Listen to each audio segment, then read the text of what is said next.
Welcome to back dear student. तो आज हम यहाँ पर लेके आए हुए हैं क्लास 10th की जो मोस्ट इंपॉर्टेंट सिलेक्टेड जो क्वेश्चन आप एग्जाम 2024 का एग्जाम होने वाला, जिस एग्जाम में साइंस के अहम मोस्ट रूल इसमें वीडियो को देखकर हम यहाँ पर कुल बच्चे ध्यान रखिएगा इस चीज़ को। 30 क्वेश्चन यहाँ पर लेके आए हुए हैं।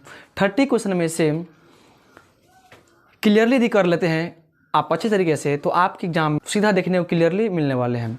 तो आइए हम यहाँ पर बात करने वाले हैं, यानी कि एक क्वेश्चन के अंतर्गत में जितना क्लियरली जो डॉट होते हैं इस वाले वीडियो में ख़त्म करने वाले हैं।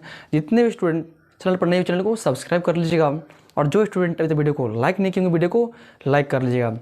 चलिए तो आज हम बात करने वाले हैं, देखा से बच्चे तो एग्ज़ाम आपके पास 2024 में जो मोस्ट इंपॉर्टेंट सिलेक्टेड ऑब्जेक्टिव आने वाले हैं उसी को हम बच्चे यहाँ पर लेके आए हुए हैं। यानी यहाँ से कह सकते हैं जितने एक्टिविटी करवा रहे हैं सभी आपके एग्जाम के लिए मोस्ट इंपॉर्टेंट टारगेटेड क्वेश्चन यहाँ करवा रहे हैं। चलिए तो सबसे पहले क्वेश्चन अपने पास यहाँ पर पहले बच्चे ध्यान सुनिएगा। प्रकाश के परावर्तन के कितने नियम होते हैं? ये क्वेश्चन आप एग्जाम में ऑब्जेक्टिव बेस जितने क्लियरली करवा देंगे। चलिए तो प्रकाश के परावर्तन के जो नियम होते हैं वो 2 नियम होते हैं। यानी यहाँ से ध्यान रखिए बच्चे, यहाँ पर प्रकाश के अब परावर्तन के जो नियम होते हैं वो 2 नियम होते हैं। और यदि आपसे पूछ लिया प्रकाश के यदि अपवर्तन के कितने नियम होते हैं तो अपवर्तन का भी 2 ही नियम होते हैं। यानी यहाँ से कह सकते हैं प्रकाश के परावर्तन और प्रकाश के जो अपवर्तन के जो नियम होते हैं वो 2 ही नियम आपके पास होते हैं। आगे देखा जाए प्रतिरोध का ऐसे मात्रा क्या होते हैं, तो ध्यान से मुझे यहाँ पर अपने पास प्रतिरोध के जो ऐसे मात्रा होते हैं वो ओम होते हैं। यानी यहाँ कह सकते हैं ओम, इनका जो साइन होते हैं वो इस प्रकार होते हैं। मछली के श्वसन अंग क्या होते हैं? तो मछली के श्वसन अंग होते हैं बच्चे ये गिल्स होते हैं। इसी प्रकार बच्चे आप ये भी ध्यान रखिए, छोटी से पॉइंट बनाकर मनुष्य श्वसन अंग होते हैं ये फेफड़ा होते हैं। इनके बाद देखा जाए भाई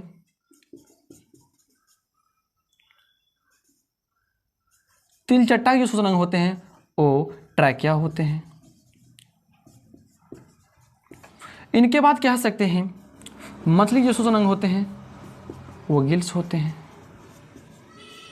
आगे कह ले बच्चे अपने पास सर्प यानी कि सांप जो होते हैं उनका श्वसन अंग जो होते हैं वो त्वचा होते हैं। मगरमच्छ या आपसे यहाँ कछुआ पूछ ले तो इनका जो श्वसन अंग बच्चे आपके पास यहाँ पर देखने को कह सकते हैं वो फेफड़ा होते हैं। तो बच्चे आप इस प्रकार की चीज़ों को यहाँ पर ध्यान रखने का प्रयास कीजिएगा। मनुष्य का श्वसन अंग फेफड़ा होते हैं, तिलचट्टा का श्वसन अंग ट्रैकिया होते हैं, मछली का श्वसन अंग गिल्स होते हैं, सर्प यानी कि जो सांप होते हैं उनका श्वसन अंग जो होते हैं वो त्वचा होते हैं, मगरमच्छ और कछुआ जो श्वसन अंग होते हैं वो फेफड़ा होते हैं। तो बच्चे देखा से भाई तो आप इस प्रकार चीज़ों को यहाँ पर समझ कर सीखने का प्रयास कीजिएगा। जितने क्वेश्चन करवा रहे हैं सभी आप एग्जाम के लिए most important targeted selected question है। चलिए एल्काइन का सामान्य सूत्र क्या होते हैं? तो आइए बच्चे सबसे पहले यहाँ बात करने वाले हैं एल्केन को लेकर।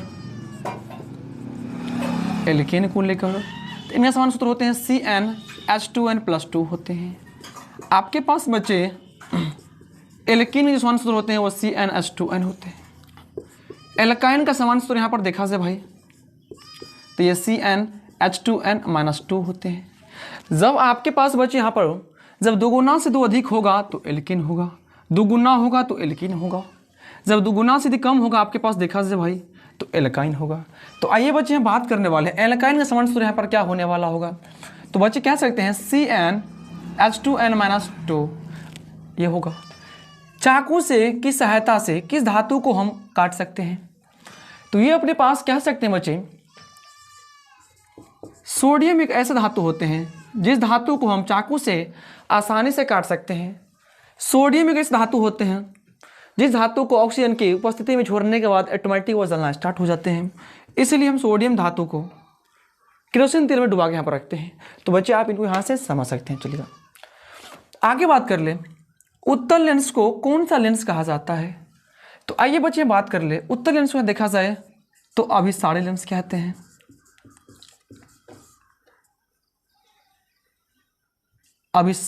अभिसारी लेंस कहते हैं। उत्तल लेंस की जो फोकस दूरी एफ और वक्रता त्रिज्या आर जो होते दोनों होते हैं वो धनात्मक होते हैं। आइए की बात कर ले। समतल दर्पण द्वारा बना प्रतिबिंब कैसा होता है? तो समतल दर्पण द्वारा बना प्रतिबिंब जो होते हैं वो हमेशा आभासी होते हैं। आभासी को हम यहाँ देखा जाए तो यहाँ पर काल्पनिक कहते हैं, काल्पनिक कहते हैं। विद्युत धारा का ऐसा मात्रा क्या होते हैं? तो ध्यान से यहाँ पर देखा से भाई विद्युत धारा के जो ऐसे मात्रा होते हैं वो एम्पियर होते हैं, यानी यहाँ से कह सकते हैं एम्पियर होते हैं। मनुष्य के शरीर के सबसे बड़ा ग्रंथि का नाम क्या होते हैं? तो बच्चे इसको हम यहाँ यकृत कहते हैं, जिसे लीवर कहा जाता है, लीवर कहा जाता है, जिनका औसतन भार आपके पास 1.5 kg होते हैं। यानी बच्चे लीवर को हम हिंदी में यकृत कहते हैं, कभी कभी इसे हम जिगर भी कहते हैं, दिल भी कहते हैं। तो आप यहाँ से जो समझने का प्रयास यहाँ पर कीजिएगा। आइए आगे बात कर लेते हैं। मानव नेत्र में कौन सा लेंस पाए जाते हैं? तो बच्चे मानव के नेत्र में जो लेंस पाए जाते हैं वो उत्तल लेंस होते हैं। यदि आपसे यहाँ पर यह पूछ लें कि मानव के नेत्र में कौन सा लेंस पाए जाते हैं, या सूक्ष्मदर्शी यंत्र में कौन सा लेंस पाए जाते हैं, या फोटोग्राफी कैमरा में कौन सा कि मानव के नेत्र में कौन सा लेंस पाए जाते हैं, या सूक्ष्मदर्शी यंत्र में कौन सा लेंस पाए जाते हैं, या फोटोग्राफी कैमरा में कौन से लेंस पाए जाते हैं, यह देखा से आपके पास पिछले माइक्रोस्कोप जो होते हैं उसमें कौन से लेंस लगे होते हैं। तो बच्चे हम यहाँ पर कह सकते हैं उत्तल लेंस जो होते हैं वो इस प्रकार के सभी चीज़ों में लगे होते हैं। तो आप यहाँ से उत्तल लेंस इनको यहाँ पर ध्यान रखिएगा। अब अपने पास क्या आता है यहाँ पर सुनिएगा, पीतल का उदाहरण क्या होगा? पीतल क्या है? तो बच्चे पीतल एक मिश्र धातु है। इंपॉर्टेंट क्वेश्चन ये भी आप एग्जाम के लिए है। वायुमंडल में कितने प्रतिशत कार्बन डाइऑक्साइड गैस है? तो आइए बच्चे आपको यहाँ पर ले चलते हैं। चलिए, ये आपके पास ये पृथ्वी है और ये बच्चे आपके पास देखा जाए तो ये वायुमंडल है। वायुमंडल यानी समझिए बच्चे आपके पास पृथ्वी वाले जो ऊपर वाले जो भाग होते हैं उसे हम वायुमंडल कहते हैं, नीचे वाले जो पृथ्वी से हम अर्थ कहा करते हैं। तो यहाँ से क्वेश्चन बनते हैं आपके पास देखा जाए ये वायुमंडल हुआ कि वायुमंडल में कितने प्रतिशत कार्बन डाइऑक्साइड CO2 गैस होते हैं, कितने प्रतिशत नाइट्रोजन गैस होते हैं Na2 होते हैं, कितने प्रतिशत ऑक्सीजन O2 गैस होते हैं। तो ध्यान रखिए बच्चे यहाँ पर वायुमंडल में कार्बन डाइऑक्साइड यानी CO2 जो गैस होते हैं वो 0.03% होते हैं। इसी प्रकार आपके पास वायुमंडल में जो नाइट्रोजन गैस होते हैं वो 78% होते हैं। और आगे देखा से भाई तो ऑक्सीजन जो गैस होते हैं वो 21% होते हैं। तो यानी चीज़ों का आप यहाँ समझ सकते हैं। वायुमंडल में बच्चे ध्यान सुने यहाँ पर देखा से भाई तो वायुमंडल में नाइट्रोजन जो गैस होते हैं वो 78% होते हैं, ऑक्सीजन गैस 21% होते हैं, और आपके पास देखा जाए तो कार्बन डाइऑक्साइड जो गैस होते हैं वो 0.03% होते हैं, और वही गैस कार्बन डाइऑक्साइड जो गैस होते हैं पृथ्वी पर 0.02% होते हैं। तो आइए ये था अपना बेस, इनको हम यहाँ पर उड़ाते हैं। वायुमंडल में कार्बन डाइऑक्साइड CO2 गैस कितने होते हैं? तो 0.03% होते हैं। आप इनको यहाँ से ध्यान रखिएगा। NaOH क्या कहते हैं? जब बच्चे आपके पास H+ जो आयन दिया करते थे उसे अम्ल कहते थे, जो OH- दिया करते थे उसे हम यहाँ भास्म कहते थे। जो आपके पास ना तो H+ ना तो OH- दिया करते थे उसे हम यहाँ पर देखा से भाई तो उसे हम लवण कहा करते थे।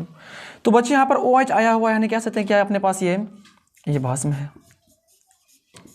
1 HP यानी कि 1 हॉर्स पावर जो कितना होते हैं तो वो 740 वाट के बराबर होते हैं। ऊर्जा का ऐसे मात्रा क्या होते हैं? तो ऊर्जा का ऐसे मात्रा बच्चे देखा से भाई तो जूल होते हैं। तो आपके पास इस प्रकार यहाँ पर ये था। यानी बच्चे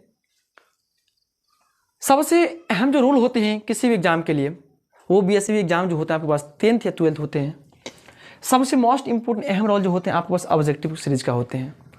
जितना ऑब्जेक्टिव यदि कमांड करते हैं उतना आपके लिए बेहतर होते हैं, क्योंकि यदि 10 ऑब्जेक्टिव बच्चे यदि गलती करते हैं तो आपको 10 नंबर कट जाते हैं।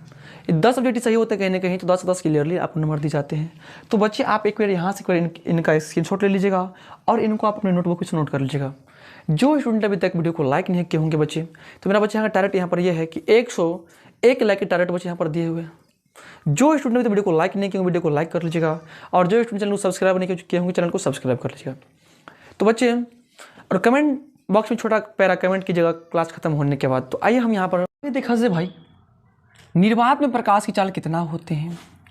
तो वो जो अपने पास होते हैं वो 3 × 10⁸ मीटर पर सेकेंड होते हैं। बच्चे ये भी क्वेश्चन आप एग्जाम के लिए मोस्ट इंपॉर्टेंट है। आगे ध्यान सुनिए क्वेश्चन क्या कहते हैं कि लेंस में मुख्यतः फोकस संख्या कितने होते हैं। तो आपके पास लेंस में जो मुख्य फोकस होते हैं वो 2 ही होते हैं, 2 ही। ध्यान रखिए इस चीज़ को।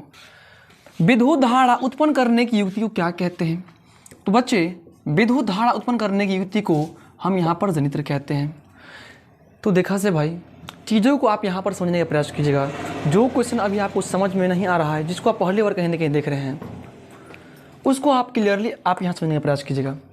क्योंकि जब तक आपके अंदर जो डाउट होते हैं, जब तक आपके अंदर जो कोई ना कोई रीज़न होते हैं, तब तक आप चीज़ों को नहीं समझ पाते हैं। जिस भी किसी स्टूडेंट को यदि कोई दिक्कत होता होगा तो आप कमेंट बॉक्स में कमेंट करके बताइएगा। इसके बाद किस विषय, किस चैप्टर का ऑब्जेक्टिव करवाऊंगा, आप कमेंट बॉक्स में एक छोटा प्यारा सा कमेंट कीजिएगा। इनके बाद वही करवाने वाले होंगे।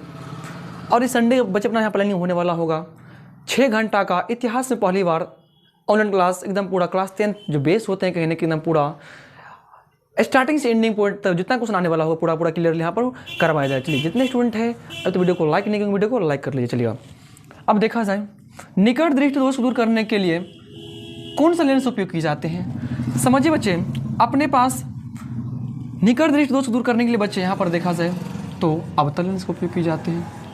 अवतल लेंस। अब बच्चे अवतल लेंस को हम यहाँ पर देखा से भाई तो अपसारी लेंस कहते हैं। अपसारी लेंस कहते हैं। ध्यान सुनिए आगे। पराग कोश में क्या होते हैं। तो ये पराग कण होते हैं, यानी पराग कण में पराग कोश होते हैं, अपराग कोश में पराग कण होते हैं। आप इनको ध्यान समझने का प्रयास कीजिएगा। शुद्ध जल का pH मान कितना होते हैं। तो बच्चे यहाँ 7 होते हैं अपने पास देखा जाए। स्नेल का नियम क्या होते हैं।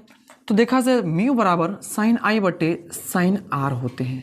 यानी कह सकते हैं बच्चे जितने कुछ ना करवा रहे हैं देखा से भाई आप एग्जाम के लिए मोस्ट इंपॉर्टेंट है, यानी sin A बराबर sin R होते हैं। रक्त क्या होते हैं। रक्त एक तरल संयोजी ऊतक होते हैं। रक्त का pH मान जो होते हैं आपके पास देखा जाए वो 7.4 होते हैं। इसी प्रकार देखा जाए जो रक्त जो लाल होते हैं वो हीमोग्लोबिन के कारण होते हैं। तो बच्चे कहीं ना कहीं हम यहाँ कह सकते हैं रक्त से संबंधित जितना क्वेश्चन होते हैं आपके लिए यहाँ पर आसान होते हैं। बैटरी में धारा प्रवाह कौन सा होते हैं। तो बच्चे अपने पास जो बैटरी होते हैं उसमें डीसी धारा प्रवाह होते हैं। डीसी का मतलब होते हैं यहाँ पर दृष्ट धारा होते हैं, यानी ये क्वेश्चन आपके एग्जाम के लिए मोस्ट इंपॉर्टेंट है। अब आगे ध्यान सुनिएगा, आनुवंशिकता का पिता किसे कहा जाता है। तो आनुवंशिकता जो पिता होते हैं बच्चे ध्यान से सुनिए इस चीज को, ग्रेगर जॉन मेंडल साहब को कहा करते हैं। मेंडल साहब ने ही अपने आनुवंशिकता प्रयोग के लिए मटर के पौधे का चयन किया था। तो आप यहाँ से बच्चे मटर भी ध्यान रखिए, आप एग्जाम के लिए मोस्ट इंपॉर्टेंट है। आयोडीन की कमी से कौन सा रोग होते हैं। तो ध्यान से बच्चे सुनने का प्रयास कीजिएगा। आयोडीन की कमी से यहाँ जो रोग होते हैं वो घेंघा रोग होते हैं, घेंघा या गलकंठ होते हैं। इस रोग को दूर करने के लिए नमक में KI या KiO3 मिलाकर इसको आयोडीनिक नमक बनाया जाता है। मनुष्य का श्वसन अंग क्या होगा। तो बच्चे यहाँ क्लियरली लिखे हुए हैं फेफड़ा होते हैं। तो आप यहाँ से जो समझने का प्रयास कीजिएगा फेफड़ा होगा। अब आगे देखा जाए तो कहता है अम्ल का pH मान क्या होते हैं। तो बच्चे अम्ल का pH मान 7 से कम होते हैं। जितने आपके पास बच्चे अम्ल होते हैं सभी के जो pH मान होते हैं वो 7 से कम होते हैं। तो आइए पहले हम यहाँ पर स्केल के बारे में पहले जानकारी करवा देते हैं। pH मान जो अपने पास होते हैं बच्चे एक होते हैं 7 होते हैं, एक 7 से कम होते हैं, 7 से कम होते हैं, एक आपके पास 7 से अधिक होते हैं। यानी बच्चे जो आपके पास यहाँ पर जो 7 होते हैं उससे उदासीन कहते हैं। 7 से कम वाले को बच्चे हम यहाँ पर अम्ल कहते हैं और 7 से अधिक वाले को बच्चे हम यहाँ पर क्षारक कहते हैं।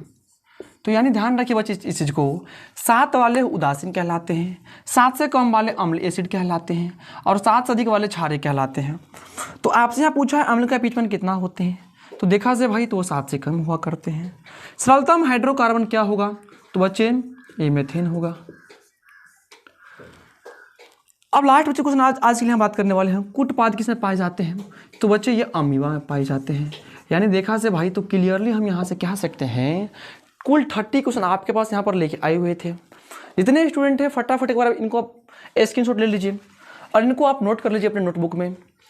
इसी प्रकार नेक्स्ट वीडियो में मुलाकात करते हैं। जो स्टूडेंट चैनल को सब्सक्राइब नहीं किए होंगे चैनल को सब्सक्राइब कर लीजिएगा, और जो स्टूडेंट वीडियो को शेयर नहीं किए होंगे अपने दोस्तों के साथ वीडियो को शेयर कर दीजिएगा, ताकि आप जितने दोस्त होगा यार होगा इस वीडियो को देखकर अपने एग्जाम की तैयारी फ्री ऑफ कॉस्ट चैनल पर कर सकते हैं। तो कैसे लगे होंगे बच्चे वीडियो, कमेंट बॉक्स में छोटा प्यारा सा कमेंट कीजिएगा। आज के लिए इतना ही, मिलते हैं नेक्स्ट